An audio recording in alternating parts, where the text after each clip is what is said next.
How did ancient Rome structure its social classes? Imagine a society where your family name and wealth could determine your entire life.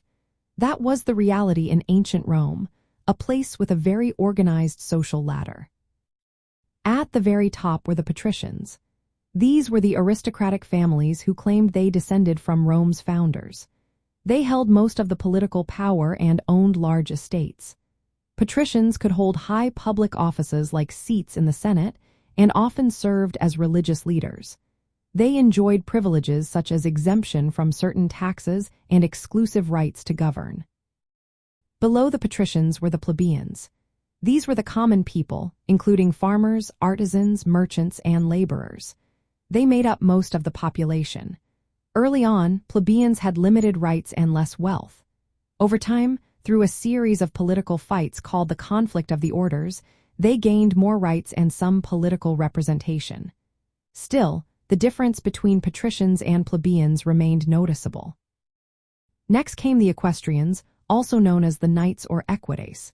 They were wealthy businessmen and landowners who were not part of the aristocratic ruling class but were richer than ordinary citizens.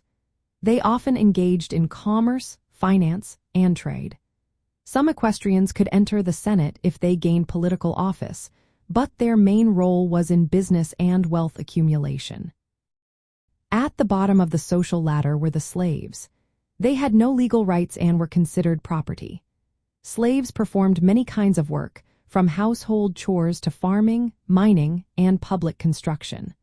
Although they had no social standing, some slaves could earn or be granted freedom, which allowed them to join the lower ranks of free society. Roman social class was not entirely fixed. Wealth and achievements could sometimes allow people to move up the ladder. However, family background and hereditary status played a big role in determining one's place in society.